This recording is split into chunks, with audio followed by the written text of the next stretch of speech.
Kecamatan Tarik Sidoarjo, Jawa Timur divonis 5 bulan oleh Pengadilan Negeri Sidoarjo dan seterusnya dianggap dibacakan. Pemohon mengajukan bukti P84 dan 85. Bawaslu menyampaikan keterangan yang pada pokoknya menyatakan hasil tindak lanjut dan seterusnya dianggap diucapkan. Bawaslu mengajukan bukti P120, 126 sampai dengan 129. Bahwa setelah Mahkamah memeriksa secara seksama dalil pemohon, jawaban termohon, keterangan pihak terkait, bukti-bukti surat tulisan yang diajukan oleh pemohon dan keterangan Bawaslu beserta bukti-bukti yang disampaikan, maka mempertimbangkan dugaan pelanggaran pemilu yang dilakukan oleh Kepala Desa Tarik Kecamatan Tarik Sidoarjo, Jawa Timur telah ditindaklanjuti oleh Bawaslu sesuai dengan tugas, kewenangan dan kewajibannya. Terlebih lagi terhadap pelanggaran pidana pemilu tersebut telah ditindaklanjuti hingga terbitnya putusan Pengadilan Negeri Sidoarjo. Terlebih lagi, mohon tidak menjelaskan lebih lanjut dalam persidangan terkait dalil aku dan tidak pula mengajukan saksi-saksi atau ahli yang dapat mendukung dalilnya. Dengan demikian, bukan dalam kapasitas mahkamah untuk menilai kembali peristiwa yang didalilkan oleh pemohon. Bahwa berdasarkan uraian pertimbangan hukum di atas, menurut mahkamah dalil pemohon aku adalah tidak beralasan menurut hukum. Bahwa pemohon mendalilkan sejumlah kepala desa di Kabupaten Sidoarjo, Jawa Timur diduga melakukan deklarasi mendukung pasangan calon nomor 2 dan seterusnya dianggap dibacakan. Pemohon mengajukan bukti P86. Bawaslu menyampaikan keterangan yang pada pokoknya menyatakan dan seterusnya dianggap diucapkan dan mengajukan bukti PK 121, 130 sampai dengan 133. Bahwa setelah Mahkamah memeriksa secara sama dalil pemohon, jawaban termohon, keterangan pihak terkait, bukti-bukti surat tulisan yang diajukan oleh pemohon dan keterangan Bawaslu beserta bukti-bukti yang disampaikan, Mahkamah mempertimbangkan dugaan pelanggaran pemilu yang dilakukan oleh jumlah kepala desa di Kabupaten Sidoarjo, Jawa Timur dengan melakukan deklarasi mendukung pasangan calon nomor 2 telah ditindaklanjuti oleh Bawaslu sesuai dengan tugas, wewenang dan kewajiban hingga telah memberikan rekomendasi kepada Dinas Pemberdayaan Masyarakat dan Desa Kabupaten Sidoarjo untuk menindaklanjuti sesuai dengan ketentuan peraturan perundang-undangan. Berdasarkan pertimbangan hukum di atas, menurut Mahkamah dalil pemohon aku adalah tidak beralasan menurut hukum. Bahwa pemohon mendalilkan kepala desa Kradinan, Kabupaten Tulung Agung, Jawa Timur berkumpul di suatu warung, di sebuah warung menggunakan kaos bergambar Prabowo Gibran dan meneriakkan yel-yel dan seterusnya dianggap diucapkan. Pemohon mengajukan bukti P87. Bawaslu memberikan keterangan yang pada pokoknya dan seterusnya dianggap diucapkan. Bawaslu mengajukan bukti PK 122, 134 dan 137. Bahwa setelah Mahkamah memeriksa dengan saksama dari pemohon, jawaban termohon, keterangan pihak terkait, bukti-bukti surat atau tulisan yang diajukan oleh pemohon dan keterangan Bawaslu beserta bukti-bukti yang disampaikan, maka mempertimbangkan dugaan pelanggaran pemilu yang dilakukan oleh Kepala Desa Kradinan atas nama Sujarwo dalam mendukung salah satu pasangan calon presiden dan wakil presiden nomor 2 telah ditindaklanjuti oleh Bawaslu sesuai dengan tugas, kewenangan dan kewajibannya yang diberikan oleh peraturan perundang-undangan. Dengan demikian, bukan dalam kapasitas Mahkamah untuk menilai kembali peristiwa tersebut, mengingat pemohon tidak membuktikan secara konkret dugaan pelanggaran tersebut dalam persidangan Mahkamah. Bahwa berdasarkan pertimbangan hukum di atas, menurut Mahkamah dalil pemohon aku adalah tidak beralasan menurut hukum. Bahwa pemohon mendalilkan terdapat konsolidasi ratusan kepala desa di Kabupaten Temanggung, Jawa Tengah untuk memenangkan pasangan calon nomor 2 dan seterusnya dianggap dibacakan. Pemohon mengajukan bukti P88 dan saksi Anis Priyo Asari. Bawaslu memberikan keterangan yang pada pokoknya dan seterusnya dianggap diucapkan. Bawaslu mengajukan bukti PK 123, 138 dan PK 140 serta saksi Nurholik. Bahwa setelah Mahkamah memeriksa secara seksama dalil pemohon, jawaban termohon, keterangan pihak terkait, bukti-bukti surat atau tulisan yang diajukan oleh pemohon dan keterangan Bawaslu beserta bukti-bukti dan saksi yang disampaikan, maka mempertimbangkan dugaan pelanggaran pidana pemilu yang dilakukan ratusan kepala desa di Kabupaten Temanggung, Jawa Tengah untuk memenangkan pasangan calon nomor urut 2 telah ditindaklanjuti oleh Bawaslu sesuai dengan tugas, kewenangan dan kewajibannya yang diberikan oleh peraturan perundang-undangan. Bahkan peristiwa tersebut telah pula dibahas oleh Sentra Gakumdu dengan kesimpulan tidak terdapat dugaan pelanggaran pemilu. Dengan demikian, bukan dalam kapasitas Mahkamah untuk menilai lebih lanjut peristiwa tersebut, mengingat pemohon tidak membuktikan secara konkret dugaan pelanggaran tersebut dalam persidangan. Bahwa berdasarkan pertimbangan hukum di atas, menurut Mahkamah dalil pemohon aku tidak beralasan menurut hukum. Bahwa pemohon mendalilkan adanya kegiatan kepala desa maupun perangkat desa dalam upaya pemenangan pasangan calon nomor urut 2 Prabowo Gibran sebagai berikut dan seterusnya huruf A sampai dengan huruf C dianggap diucapkan. Bahwa berdasarkan dalil-dalil tersebut Di atas telah Mahkamah memeriksa dengan secara seksama dalil-dalil pemohon serta bukti-bukti surat dan tulisan atau tulisan dan bukti lainnya yang diajukan oleh pemohon. Untuk mendukung dalil permohonannya, Mahkamah mempertimbangkan sebagai berikut. 1.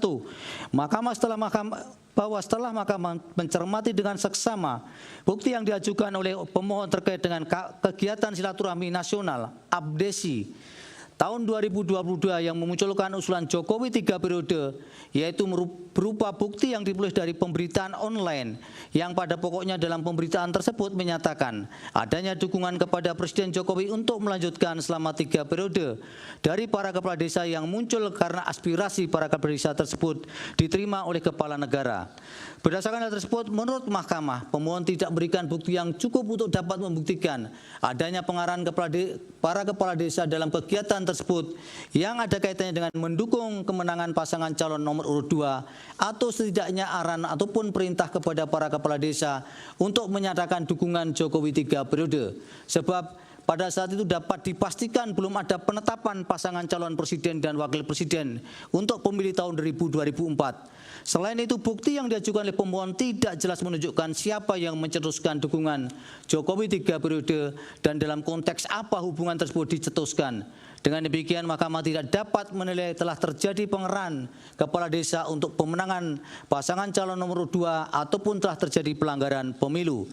2. Bahwa terhadap bukti yang diajukan pemohon berupa cuplikan video maupun rekaman suara untuk membuktikan peristiwa yang terjadi di Banjarnegara maupun pengerahan para kepala desa di Kabupaten Batubara, menurut Mahkamah, bukti tersebut tidak cukup kuat untuk dapat menilai telah adanya pelanggaran pemilu karena tidak dapat diketahui siapakah orang yang terdapat dalam video maupun rekaman suara tersebut, kapan kejadian sebagaimana disebutkan baik dalam video maupun rekaman suara itu, dalam konteks apakah peristiwa baik dalam video maupun rekaman suara tersebut dilakukan dan terhadap siapa peristiwa tersebut dikenai. Pemohon pun tidak memberikan uraian penjelasan yang cukup dalam persidangan yang dapat menggambarkan apa sesungguhnya yang disampaikan dalam video maupun rekaman suara tersebut. Berdasarkan uraian pertimbangan hukum di atas, menurut Mahkamah dalil-dalil pemohon aku tidak beralasan menurut hukum. Menimbang bahwa setelah Mahkamah mencermati secara saksama dalil-dalil pemohon, keterangan Bawaslu, alat bukti, surat atau tulisan, dan bukti lainnya, serta keterangan ahli maupun saksi yang diajukan para pihak, dan fakta hukum yang terungkap dalam persidangan, menurut Mahkamah terdapat beberapa kelemahan dalam peraturan perundang-undangan yang mengatur terkait dengan pemilihan umum NKSU, UU Pemilu, PKPU maupun peraturan Bawaslu, sehingga pada akhirnya menimbulkan kebuntuan bagi penyelenggara pemilu, khususnya bagi Bawaslu dalam upaya penindakan terhadap penyelenggaraan pemilu. Bahwa UU Pemilu belum memberikan pengaturan terkait dengan kegiatan yang dapat dikategorikan sebagai kampanye yang dilakukan sebelum dan setelah masa kampanye dimulai. Padahal pasal 283 ayat 1 UU Pemilu telah menyebutkan larangan bagi pejabat negara, pejabat struktural dan pejabat fungsional dalam jabatan negeri serta ASN untuk mengadakan kegiatan yang mengarah kepada keperpihakan terhadap peserta pemilu sebelum, selama, dan sesudah masa kampanye. Namun pasal-pasal berikutnya dalam UU Pemilu tersebut tidak memberikan pengaturan tentang kegiatan kampanye sebelum maupun setelah masa kampanye. Ketiadaan pengaturan tersebut memberikan celah bagi pelanggaran pemilu yang lepas dari jeratan hukum ataupun sanksi administrasi. Dengan demikian, demi memberikan kepastian hukum dan keadilan bagi pelaksanaan pemilihan umum maupun pemilihan kepala daerah selanjutnya, menurut Mahkamah ke depan, pemerintah dan DPR penting melakukan penyempurnaan terhadap Undang-Undang Pemilu, Undang-Undang Pemilu Kada, maupun peraturan perundang-undangan yang mengatur terkait dengan kampanye, baik berkaitan dengan pelanggaran administratif dan jika perlu pelanggaran pidana pemilu. Demikian halnya jika ada pengaturan yang saling berkelindan sehingga menimbulkan ambiguitas, hal tersebut merupakan bagian yang tidak terpisahkan yang perlu dilakukan penyempurnaan oleh pembentuk undang-undang.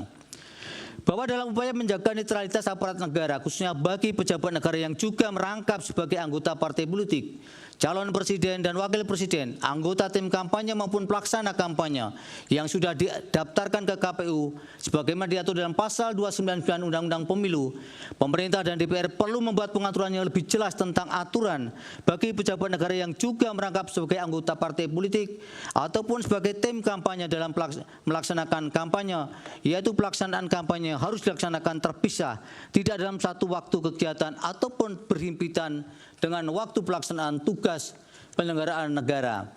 Kedua kegiatan tersebut tidak dapat dilakukan dalam waktu bersamaan maupun berhimpitan karena berpotensi adanya terjadi pelanggaran pemilu dengan menggunakan fasilitas negara dalam kegiatan kampanye maupun menggunakan atribut kampanye dalam tugas penyelenggaraan negara menjadi terbuka lebar.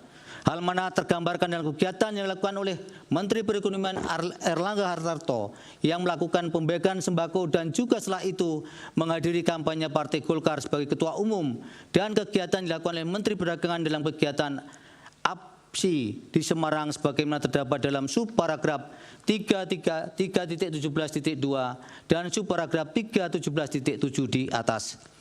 Bahwa dalam menarik kesimpulan terkait dengan dugaan pelanggaran pemilu terhadap suatu peristiwa, Bawaslu perlu mensondap standar operasional dan prosedur tata urut maupun visual analisis yang baku dan memerhatikan berbagai aspek yang menjadi unsur adanya suatu pelanggaran pemilu, baik yang dilakukan sebelum, selama, dan setelah masa kampanye. Hal tersebut agar diperoleh hasil kesimpulan yang memiliki kebijakan yang kuat dan komprehensif atas suatu peristiwa yang diduga terdapat pelanggaran pemilu meskipun hasil kesimpulan tersebut dilakukan oleh anggota Bawaslu yang berbeda-beda. Oleh karena itu terhadap dalil aku pun Mahkamah tidak dapat menindaklanjuti dengan tanpa bukti-bukti yang diajukan oleh pemohon dalam persidangan. Berdasarkan seluruh uraian pertimbangan di atas telah ternyata selama berlangsungnya persidangan untuk perkara aku, terlepas dari penilaian Mahkamah mengenai tidak terbuktinya dalil pemohon, Mahkamah memandang bahwa netralitas aparat adalah aspek penting dari prinsip demokrasi yang melindungi kebebasan politik dan partisipasi masyarakat dalam proses politik. Tanpa netralitas, demokrasi dapat terancam oleh otoritarisme. Dalam konteks demikian, maka netralitas aparat dalam pemilu tidak hanya merupakan prinsip etis yang mendasar, tapi juga krusial untuk menjaga kesehatan demokrasi dan stabilitas politik suatu negara. Oleh karena itu, dalam rangka penataan ke depan, kesadaran pemahaman tentang penataan demokrasi, inkasu penyelenggaraan pemilu perlu senantiasa mempertimbangkan tidak hanya aspek regulasi, tapi juga aspek etik para pemegang jabatan publik. Dengan demikian, diharapkan dapat membentuk sistem yang kuat untuk mengantisipasi ketidaknetralan aparatur negara dalam penyelenggaraan pemilu sekaligus memastikan proses pemilu yang langsung, umum, bebas, rahasia, jujur, dan adil. Berdasarkan pertimbangan hukum tersebut di atas, dalil-dalil pemohon berkenaan dengan mobilisasi atau netralitas pejabat atau aparatur negara adalah tidak beralasan menurut hukum. Menimbang bahwa pemohon mendalilkan terjadi pelanggaran prosedur pemilu yang mempengaruhi hasil perolehan suara dan seterusnya diucapkan. Menurut Mahkamah, setiap pelanggaran, penyimpangan, manipulasi maupun perbuatan melawan hukum yang berkaitan dengan pemilu harus diselesaikan melalui mekanisme yang ditentukan oleh peraturan perundang-undangan pemilu yang berlaku.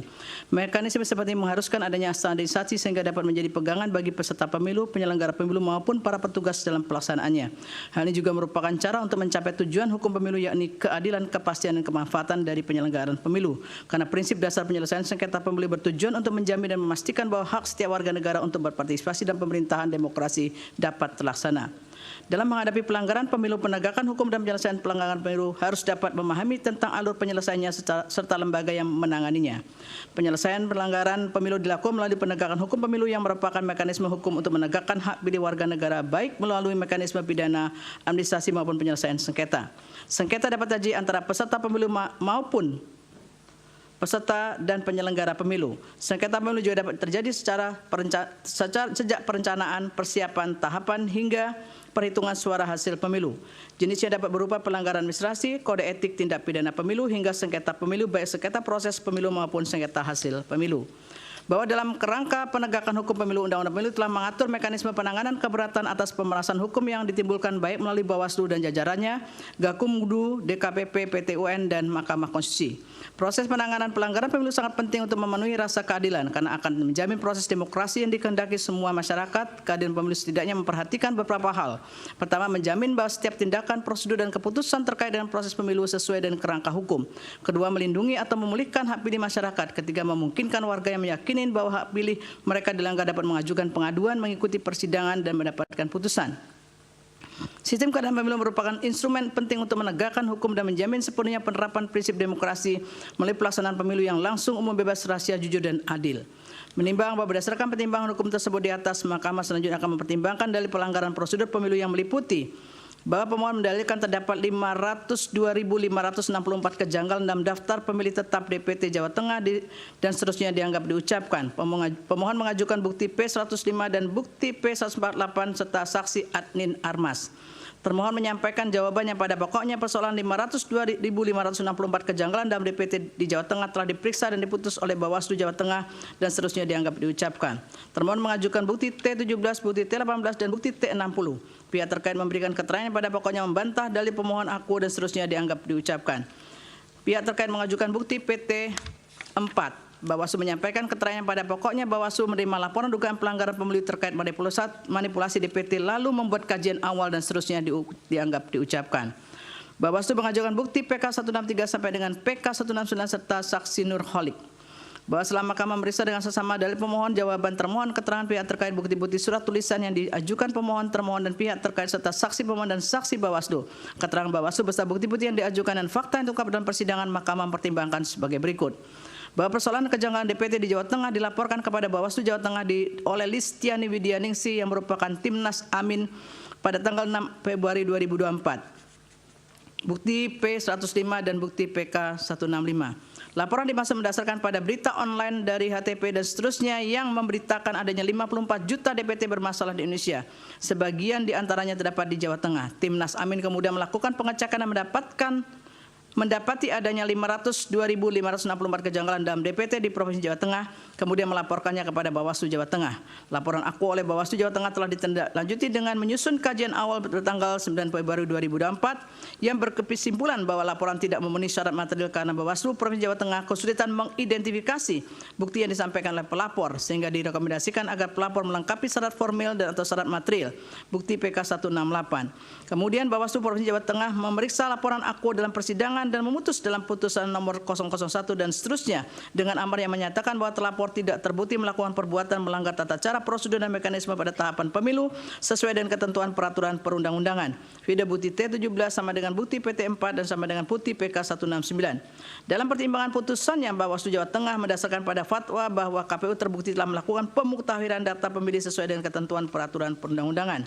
Setelah putusan Bawaslu Provinsi Jawa Tengah, Listiani Widyaningsih mengajukan permintaan koreksi putusan Bawaslu Jawa Tengah nomor 01 dan seterusnya kepada Bawaslu RI yang diputus dengan amar putusannya menyatakan menolak permintaan koreksi yang diajukan oleh pelapor dan menguatkan putusan Bawaslu Provinsi Jawa Tengah.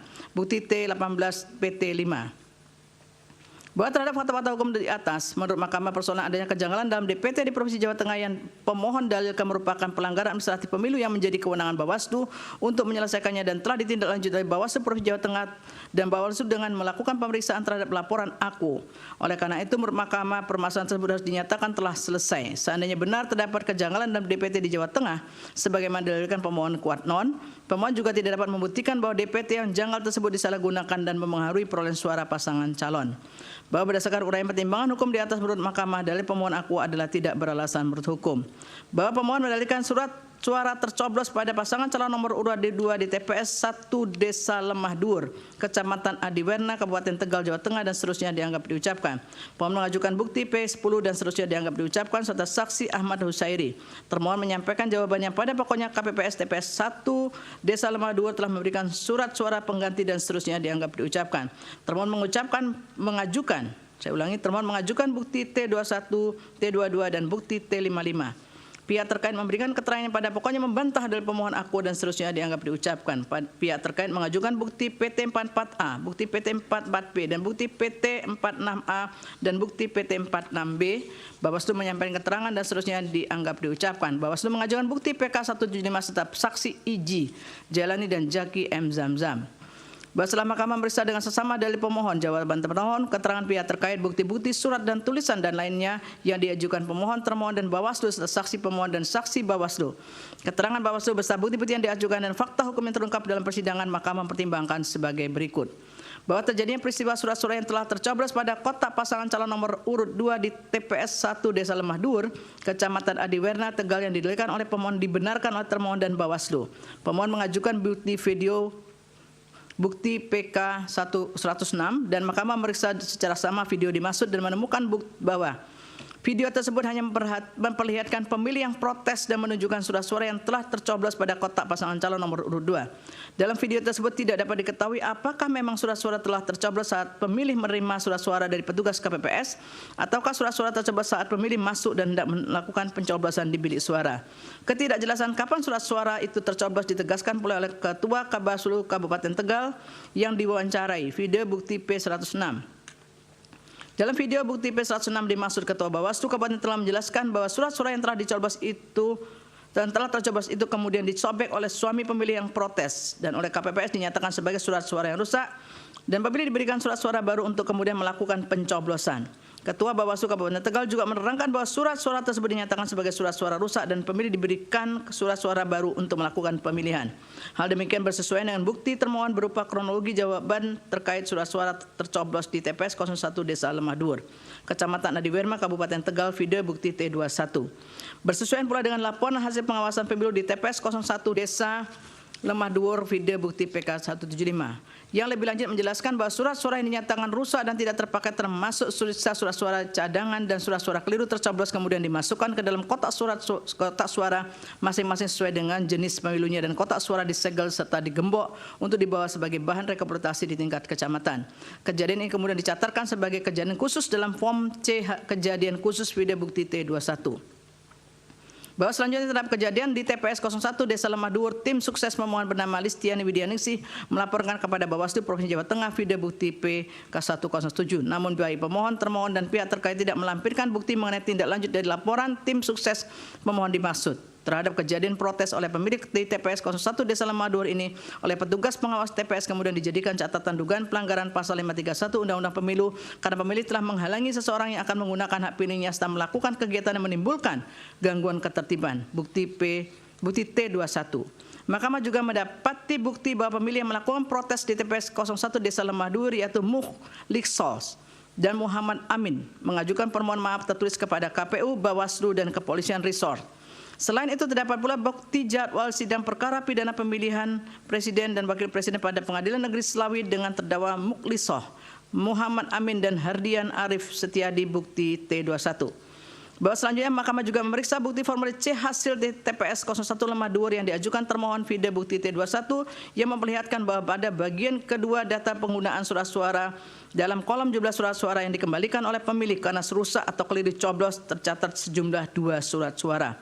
Sedangkan jumlah surat suara yang diterima termasuk surat suara cadangan tercatat sejumlah 287 surat suara. Untuk surat suara yang digunakan tercatat 251 surat suara. Dan surat suara yang tidak digunakan atau tidak terpakai termasuk surat suara cadangan tercatat sejumlah 34 surat suara. Jumlah demikian bersesuaian dengan formulir C daftar hadir DPT KPU video bukti T21 yang menunjukkan jumlah pemilih dari DPT yang hadir sejumlah 248 pemilih. Dan dalam formulir C daftar hadir DPK KPU tercatat 3 pemilih hadir sebagai daftar pemilih khusus sehingga jumlah pemilih yang hadir di TPS 01 Desa Lemah Dhuwur adalah 251 pemilih di mana jumlahnya sama dengan jumlah surat suara yang terpakai. Sedangkan 2 surat suara yang dinyatakan rusak atau keliru karena itu tersisa 34 surat suara yang tidak terpakai termasuk surat suara cadangan. Formulir C hasil di TPS 01 Desa Lemah Dhuwur juga menunjukkan bahwa ketiga saksi pasangan calon telah menandatangani formulir C hasil. Meskipun dalam tahapan rekapitulasi tingkat provinsi Jawa Tengah, saksi pasangan calon nomor urut tidak menandatangani formulir D plano rekapitulasi dengan alasan adanya pelanggaran salah satunya di TPS 01 Desa Lemah Dhuwur, bukti P157. Bahwa menurut Mahkamah pencatatan formulir C hasil yang telah bersesuaian menunjukkan surat suara yang telah tercoblos tidak diperhitungkan sebagai perolehan suara salah satu pasangan calon. Sehingga menurut Mahkamah surat suara dimaksud tidak disalahgunakan oleh pihak manapun. Meskipun terdapat kejadian telah tercoblosnya surat suara di TPS 01 Desa Lemah Dhuwur yang sudah dicatat pada formulir kejadian khusus. Namun pemilih yang bersangkutan telah diberikan surat suara pengganti sehingga tetap dapat menggunakan hak pilihnya sesuai dengan hati nuraninya. Hal ini tak sesuai dengan pasal 26 PKPU 25/2003 yang mengatur bahwa pemilih memeriksa dan meneliti surat suara dan memastikan surat suara yang diberikan oleh KPPS tidak dalam keadaan rusak. Jikapun ditemukan surat suara rusak atau pemilih salah mencoblos, maka pemilih dapat meminta surat suara pengganti dan KPPS wajib memberikan surat suara pengganti yang diambil dari surat suara cadangan. Jika tidak mencukupi, maka dapat menggunakan surat suara yang masih tersisa. Penggunaan surat suara cadangan ini harus dicatat dalam berita acara. Dengan demikian, menurut Mahkamah, dalil pemohon mengenai surat suara yang sebelumnya telah tercoblos pada gambar pasangan